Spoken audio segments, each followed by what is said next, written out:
Hey learners, welcome back to English Ka Safar. This is your trainer Ria and this is the 4th episode of Mastering 260 Words. इससे पहले हम A, B और C letter done कर चुके हैं. ये जो सीरीज़ है इसमें हर लेटर से मैं आपको 10 शब्द बताती हूँ with their meanings and example sentences. तो अगर आप इस वीडियो को पहली बार देख रहे हैं तो इसके बाद ए, बी और सी को भी ज़रूर कवर करें. So in today's video we will be exploring 10 dynamic D words. हम ऐसे वर्ड्स देखेंगे जो डी लेटर से स्टार्ट होते हैं. और ये जो 10 शब्द है वो ना ही आपकी सिर्फ बोलने में बट लिखने में भी ज़रूर हेल्प करेंगे. तो स्पीकिंग एंड राइटिंग दोनों में ही यूज़फुल रहेंगे and mastering them will definitely develop your vocabulary and confidence. So let's dive into the magical world of vocabulary. So हम डी से पहला शब्द देखते हैं. बढ़ते हैं हमारे आज के पहले शब्द की तरफ. डैज़ल, D-A-Z-Z-L-E, dazzle. D-A-Z-Z-L-E, dazzle. So dazzle is a verb. To amaze or impress someone with beauty or skills. To amaze or impress someone with beauty or skills.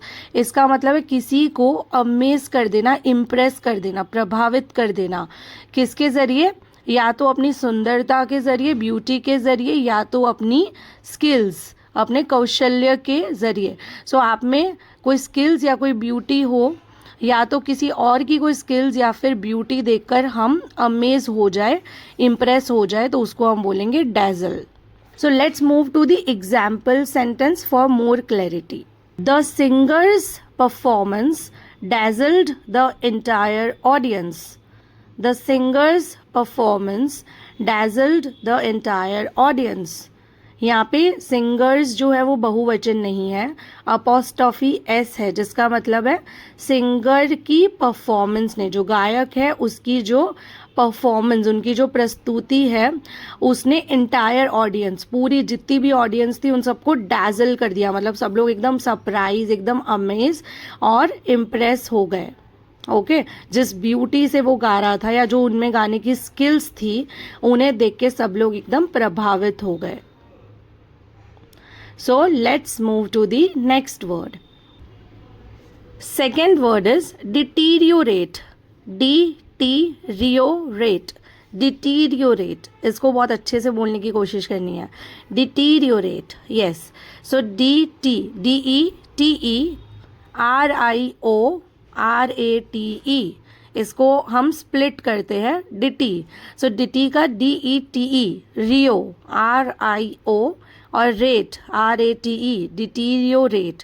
DETERIORATE, deteriorate. तो डिटीरियोरेट का मतलब होता है to become worse over time. Time के साथ साथ किसी situation में और बुरा होना, मतलब वर्स, बद से बदतर हो जाती है सिचुएशन, राइट. मतलब धीरे धीरे धीरे उसकी हालत खराब होना, धीरे धीरे सिचुएशन बुरी होना. ओके सो उसे हम बोलेंगे deteriorate.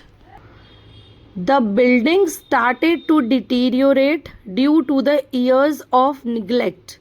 The building started to deteriorate due to the years of neglect. इसका मतलब है जो बिल्डिंग है, इमारत, द बिल्डिंग स्टार्टेड टू, क्या कर दिया उसने, क्या शुरू कर दिया, डिटीरियोरेट करना. मतलब धीरे धीरे धीरे उस बिल्डिंग की टाइम के साथ साथ हालत बिगड़ती गई. बैड का होता है, डिग्री में हम जब देखते हैं तो बैड का हो जाता है वर्स, राइट. सो धीरे धीरे बुरी होती गई हालत. क्यों? Due to the years of neglect. Neglect मतलब इग्नोरेंस के, जब आपके वहाँ पे कुछ ठीक करवाने की ज़रूरत है तो हम निगलेक्ट कर देते हैं, हम अवॉइड कर देते हैं, इग्नोर कर देते हैं कि छोड़ो बाद में करवाएंगे, बाद में करवाएंगे. तो जो ज़रूरत की चीज़ें हैं, जो कंस्ट्रक्शन, वो हमने नहीं करवाया. तो बिल्डिंग में काफ़ी सालों से उसको इग्नोर, उसको निगलेक्ट करने की वजह से बिल्डिंग की हालत दिन ब दिन खराब होती जा रही, मतलब खराब होने लगी. Okay so the building started to deteriorate due to the years of neglect. Dilemma, dilemma, dilemma. So dilemma की स्पेलिंग है DILEMMA. DILEMMA. MMA, dilemma. So dilemma मतलब होता है a difficult situation where a choice has to be made from two or more options. A difficult situation where a choice has to be made from two or more options. एक ऐसी difficult situation, एक ऐसी difficult स्थिति जहाँ पर आपको दो या ज़्यादा options में से चुनना पड़े और वो इक्वली सब अच्छे लग रहे हो आपको, तो आपको समझ ही ना आए कि मैं क्या चुनूं. तो इसका हिंदी होता है दुविधा. तो जब आप कोई दुविधा में होते हो, मतलब you are in a dilemma, आप कोई डिलेमा में हो, ठीक है, कि ये चुनूं, ऑप्शन ए चुनूं या बी चुनूं या सी चुनूं, ठीक है. सो ये अक्सर अभी 12th कंप्लीट करने के बाद स्टूडेंट्स के साथ होता है. आर्ट्स चुने, कॉमर्स चुने या साइंस चुने. सो जब ऐसी दुविधा में हम होते हैं तो वो होता है dilemma. Choosing between career or family is a real dilemma. Choosing between career or family is a real dilemma. इसका क्या मतलब है? इसका मतलब है कि ये बहुत बड़ी दुविधा है. कौन सी? जब आपको करियर और फैमिली के बीच में चुनना पड़े. किसी को अपॉर्चुनिटी मिल रही हो फॉरेन में जॉब करने की, अब वो दुविधा में है कि चलो वहाँ जाके पैसे तो कमाएंगे बट फैमिली यहाँ पे है, पैसे वहाँ मिलेंगे. सो क्या करे? फैमिली के साथ रह के यहाँ कम कमा के चलाए या फिर करियर की वजह से वहाँ चले जाए. तो ये एक सबसे बड़ी दुविधा है जब आपको करियर और फैमिली में से चुनना पड़े. आई होप कि ऐसा किसी के साथ ना हो, आपको दोनों चीज़ें मिले. So this is a dilemma situation. So आप भी कमेंट बॉक्स में लिखिए कि आपको अभी रिसेंटली कोई लास्ट डिलेमा फील हुआ हो किसी ऑप्शन को चूज करते टाइम. सो गाइज, ये जो डिलेमा है वो एक नाउन है. Okay, so dilemma is a noun. And मैं सेकेंड वर्ड पे भूल गई थी. सेकेंड वर्ड जो हमारा था डिटीरियोरेट. सो डिटीरियोरेट जो है वो एक वर्ब है, ठीक है. So deteriorate is a verb and dilemma is a noun. So moving to the fourth word. Fourth word है हमारी लिस्ट में devoted. DEVOTED, devoted. DEVOTED, devoted. Meaning है वेरी लॉयल और डेडिकेटेड टू अ कॉज. बहुत ही ज़्यादा loyal मतलब बहुत वफादार, और डेडिकेटेड समर्पित किसी कॉज को लेके, ठीक है. सो बहुत ही ज़्यादा समर्पित और वफादार किसी भी चीज़ को लेकर, उसे हम बोलेंगे devoted. Devoted is an adjective. Devoted क्या है? एडजेक्टिव है. सो डिवोटेड मतलब भी समर्पित ही होता है किसी कॉज को लेके, ठीक है. सो आई थिंक डेडिकेटेड और डिवोटेड आप दोनों ही यूज कर सकते हो. सो डेडिकेटेड की भी स्पेलिंग मैं बता देती हूँ. DEDI, daddy, right. So DEDI cated, CATED, cated, dedicated. Okay, so dedicated मतलब भी समर्पित और वफादार होना, और डिवोटेड मतलब भी. Mrs Sharma is a devoted teacher who works extra hours for her students. Mrs. Sharma is a devoted teacher who works extra hours for her students. क्या मतलब है इसका? इसका मतलब है कि मिसेस शर्मा जो है वो इतने समर्पित टीचर है, वो इतनी समर्पित टीचर है कि वो अपने स्टूडेंट्स के लिए एक्स्ट्रा आवर्स काम करते हैं. इतना डेडिकेटेड वो अपने कॉज के लिए और अपने काम के लिए है. नेक्स्ट वर्ड है deduct. DEDUCT, deduct. DEDUCT, deduct. इसका मतलब है to take away or subtract something. To take away or subtract something. इसका मतलब है किसी चीज़ को किसी से निकाल देना या तो उसको उससे माइनस कर देना. सबट्रैक्शन होता है ना, माइनस कर देना, राइट. सो उसको हम बोलेंगे जैसे कि 4 में से 2 निकला तो 2 निकल गया तो 2 ही बचा. तो किसी चीज़ में से किसी को निकाल देना, माइनस कर देना. स्पेशली ये मनी या फिर पॉइंट्स के लिए यूज़ होता है. मार्क्स, पॉइंट्स, मनी, इन सब के लिए हम यूज़ कर सकते हैं. जैसे कि आपके अकाउंट से जब पैसे कटते हैं ना, तो फट से मैसेज आ जाता है आपको कि 100 rupees deducted from your account. So deduct वही है कि आपके जब कोई चीज़ माइनस हो जाती है, कोई चीज़ जब कम हो जाती है. The teacher will deduct 1 mark for 4 spelling mistakes. The teacher will deduct 1 mark for 4 spelling mistakes. इसका मतलब है जो टीचर है वो 1 मार्क डिडक्ट करेगी, 1 मार्क माइनस करेगी, किसका? 4 स्पेलिंग मिस्टेक्स का। तो जब आप 4 स्पेलिंग्स गलत लिखोगे तो 4 स्पेलिंग्स के लिए आपका 1 मार्क कटेगा। सो ये हो गया, आपके मार्क्स में से माइनस होगा, कुछ कम होगा, टीचर कुछ टेक अवे कर लेगी, कुछ ले लेगी, 1 मार्क आपका ले लेगी आपकी 4 मिस्टेक्स, 4 स्पेलिंग मिस्टेक्स पे। ओके, सो आई होप ये आपको बहुत अच्छे से समझ आ गया होगा। So moving to the next word. So next word पे जाने से पहले अगर मैंने आपको नहीं बताया है तो डिडक्ट जो है वो एक वर्ब है। Okay, so deduct is a verb. Next word is dominate. Dominate is a verb, so dominate भी एक वर्ब है। सो डोमिनेट का स्पेलिंग होता है DOMINATE, dominate, DOMINATE, dominate. To have power or control over something or someone, to have control or power over something or someone, किसी चीज़ पे control करना, उस पे पावर करना, ठीक है, किसी चीज़ से अपने आप को बढ़कर दिखाना, तो किसी चीज़ पे या किसी इंसान पे, समवन और समथिंग मतलब या तो किसी चीज़ पे या किसी पे आप जब पावर और कंट्रोल दिखाओ, that is dominate. Big companies often dominate the small companies. Big companies often dominate the small companies. ये काफ़ी बेसिक सा स्टेटमेंट है कि जो बड़ी कंपनीज होती है, जो एस्टैब्लिश्ड हो चुकी है, सेटल हो चुकी है, वो जो मार्केट में नई कंपनीज आती है उन पे डोमिनेट करती है, मतलब उनको पावर करती है। उनके साथ अगर कोई डील साइन करनी होती है तो बड़ी कंपनीज अपने टर्म्स एंड कंडीशंस रखती है क्योंकि वो ऑलरेडी एस्टैब्लिश्ड है, और जो स्मॉल कंपनीज हैं उन्हें वो बातें माननी पड़ती है क्योंकि उन्हें भी मार्केट में आना है। सो वो डोमिनेट करती है, उन्हें ओवर पावर करती है। Okay, drastic, DRASTIC, drastic, DRASTIC। तो ड्रास्टिक का मतलब होता है सीरियस और सीवियर इफेक्ट, ये इसका मीनिंग है। सो किसी चीज़ का बहुत ही ज़्यादा, बहुत ही सीवियर और बहुत ही सीरियस, बहुत ही गंभीर प्रभाव होना, बहुत ही गंभीर असर होना, इफेक्ट होना, that is drastic. The government took drastic measures to prevent pollution. The government took drastic measures to prevent pollution. कि जो गवर्नमेंट है, जो सरकार है, उन्होंने क्या लिए? उन्होंने बहुत ही ड्रास्टिक मेजर्स, बहुत ही कड़े मतलब मेजर्स लिए पोल्यूशन बचाने के लिए। जैसे कि पोल्यूशन बचाने के लिए पहले एक बार बीच में रूल आया था, अभी वो कितना फॉलो हो रहा है आई डोंट नो, पर रूल आया था कि प्लास्टिक की पॉलीथिन्स, प्लास्टिक के कप्स और ये सब कुछ नहीं मिल रहा था और पेपर बैग्स पे शिफ्ट हो गए थे क्योंकि पोल्यूशन बचे, राइट, हमारा एनवायरनमेंट बचे, इको फ्रेंडली और ये सब। सो गवर्नमेंट टुक ड्रास्टिक मेजर्स, छोटे छोटे माइनर नहीं, बहुत बड़े बड़े, बहुत सीरियस और बहुत सीवियर जब फैसले लिए जाए, बहुत ही कड़े, तो उसको हम बोलेंगे ड्रास्टिक। सो बहुत बड़े मेजर्स लिए, बहुत गंभीर मेजर्स लिए जो हमें फॉलो करने ही पड़ेंगे।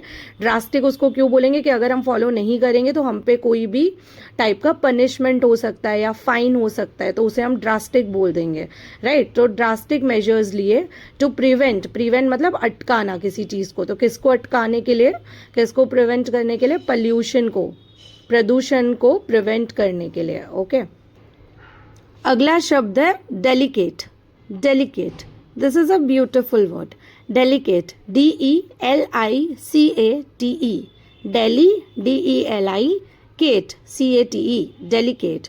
delicate एक एडजेक्टिव है।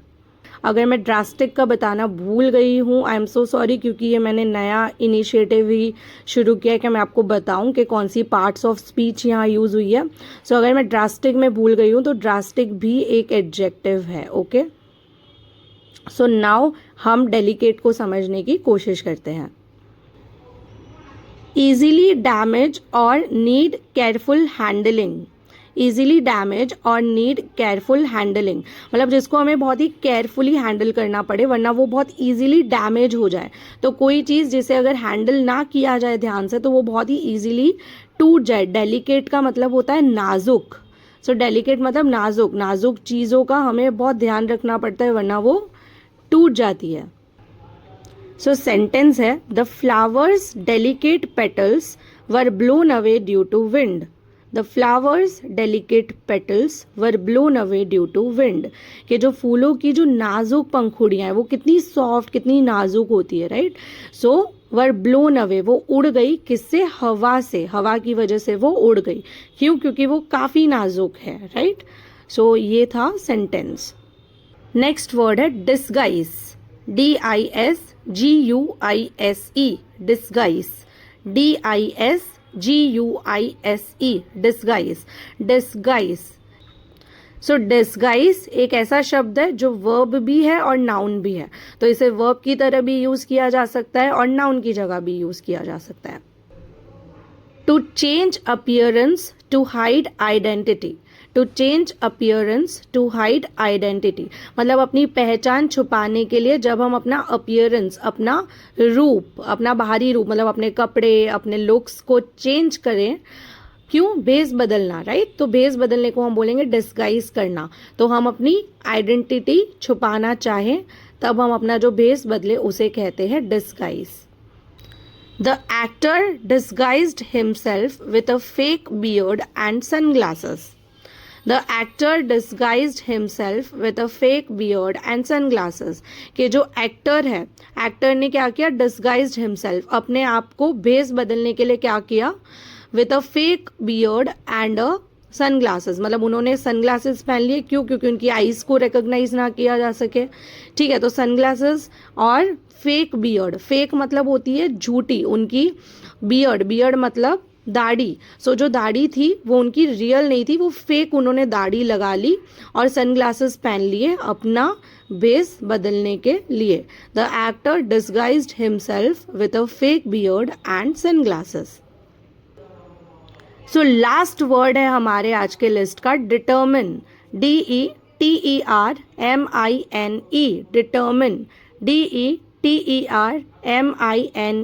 डिटर्मिन. सो डिटर्मिन एक वर्ब है. डिटर्मिन है verb. To decide something to happen in a certain way. To decide something to happen in a certain way. कोई चीज को आप निश्चित सोच चुके हो कि ये ऐसा ही होगा, मतलब एकदम दृढ़ निश्चय जब हम कर लेते हैं, दृढ़ निश्चय, संकल्प कि नहीं ये तो मुझे करना ही है, ये मैं करके ही रहूंगी, that is your determination. So determination, जो पर्सन डिटर्मिनेशन कर लेता है कि मैं ये करूँगा ही, तो वो अपने आप में डिटर्मिन हो चुका है. तो डिटर्मिन हो चुका है कि ये करना ही है. Your attitude can determine your level of success. Your attitude can determine your level of success. कि हमारा अभी ज़िंदगी को लेके जो एटीट्यूड है, राइट, हमारा अभी ज़िंदगी और हमारे करियर को लेके जो एटीट्यूड है वो ही निश्चित करता है, क्या निश्चित करता है, हमारा लेवल ऑफ सक्सेस. तो अगर आप पॉजिटिव एटीट्यूड से और एकदम डिटर्मिनेशन के साथ आगे बढ़ोगे तो आपकी सक्सेस बहुत अच्छी होगी. एंड अगर हम ध्यान नहीं देंगे तो फिर हम सक्सेस नहीं हासिल कर पाएंगे. तो your attitude determine the level of your success. So इसी के साथ मैं भी चाहती हूँ कि आप डिटर्मिन रहो और डिटर्मिनेशन के साथ आप ये जो 260 वर्ड्स की हमारी सीरीज़ है, इनके सारे वर्ड्स को एक डिटर्मिनेशन आप बना लो कि नहीं मुझे ये नोट डाउन करने. आप इन सबको नोट डाउन करो. मैं चाहती हूँ जब हम सीरीज़ के अंत पे पहुँचे, जब हमारे 260 वर्ड्स कंप्लीट हो जाए, तो कोई हो आप में से जिनके पास 260 वर्ड्स लिखे हुए हो ताकि आप उन्हें कभी भी पढ़ सको. Because guys this is difficult कि आप जब भूल जाएंगे तो आप फिर से वीडियोज़ सुनेंगे. वीडियोज़ लंबे होते हैं, बार बार हम नहीं सुन सकते हैं. तो हमारे पास हैंडी होना चाहिए, हमारे पास लिखा हुआ होना चाहिए. वो चाहे आप ब्रेल में लिख लो, चाहे आप अपने लैपटॉप में नोट डाउन कर लो. ठीक है, एक वर्ड फाइल बना लो. आपको जैसे भी, आप अगर देख सकते हो, आप लो विजन हो, आप साइटेड हो जो मुझे सुन रहे हैं, तो आप अपनी एक बुक बना लो. आप उस पर लिख दो मास्टरिंग 260 वर्ड्स उसके फ्रंट पेज पे. और आप भी इसको अपना एक गोल बना लो कि मुझे सारे के सारे 260 वर्ड्स लिखने हैं. और जो सेंटेंस मैं बताती हूँ उसके बाद अपना एक सेंटेंस बनाने की कोशिश करो. सो गाइज, लर्निंग एंडलेस होती है. आप जितना ग्रहण करना चाहो उतना कर सकते हो. सो इससे आप ले जाइए जितना आप ले सके, right. So guys, here we come to the end of the lesson. So great job everyone. You have just added 10 delightful D words in your vocabulary bank. So practice time, मैं हमेशा की तरह क्वेश्चंस दूंगी, आप solve करो ना करो, मैं डिटर्मिन हूँ कि मैं दूंगी. शायद आप में भी कहीं ना कहीं से वो आ ही जाए कि नहीं हमें भी सॉल्व करना है. So here are your questions. Number 1, the manager decided to dash 500 rupees from his salary for coming late. The manager decided to dash 500 rupees from his salary for coming late. Number 2, she is dash to become a doctor. She is dash to become a doctor. Number 3, this glass is very dash, so handle it with care. This glass is very dash, so handle it with care. So guys, ये थे कुछ questions. ये हमेशा याद रखिए कि learning a few words every day can create a big difference over time.